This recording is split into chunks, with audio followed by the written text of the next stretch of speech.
I was appointed as Goodwill Ambassador for UN Women 6 months ago.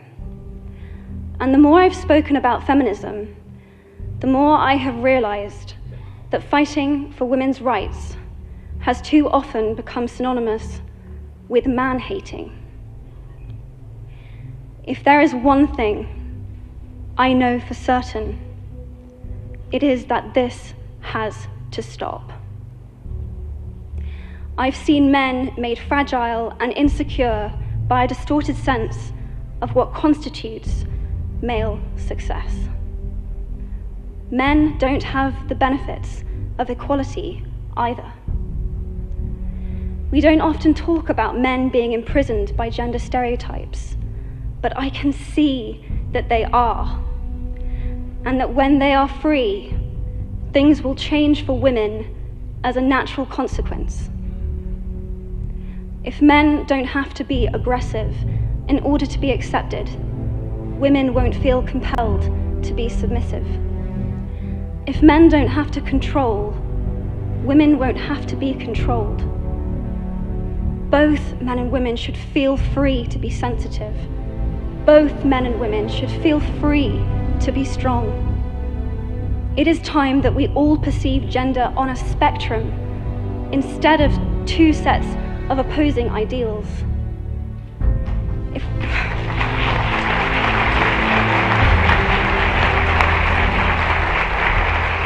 If we stop defining each other by what we are not and start defining ourselves by who we are, we can all be freer.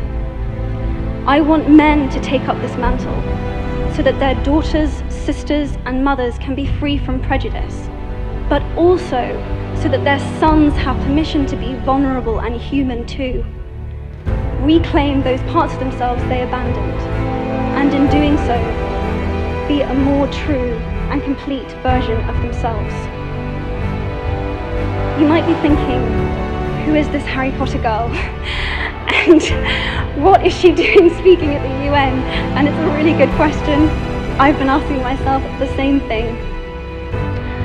All I know is that I care about this problem and I want to make it better. And having seen what I've seen and given the chance, I feel it is my responsibility to say something. Statesman Edmund Burke said, "All that is needed for the forces of evil to triumph is for good men and women to do nothing." In my nervousness for this speech, and in my moments of doubt, I've told myself firmly, if not me, who? If not now, when? If you have similar doubts when opportunities are presented to you, I hope that those words will be helpful. Because the reality is that if we do nothing, it will take 75 years, or for me to be nearly 100, before women can expect to be paid the same as men for the same work. 15.5 million girls will be married in the next 16 years as children. And at current rates, it won't be until 2086 before all rural African girls can have a secondary education. We are struggling for a uniting word, but the good news is that we have a uniting movement. It is called He for She.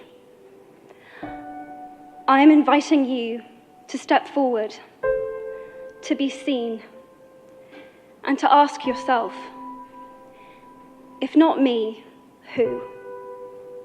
If not now, when?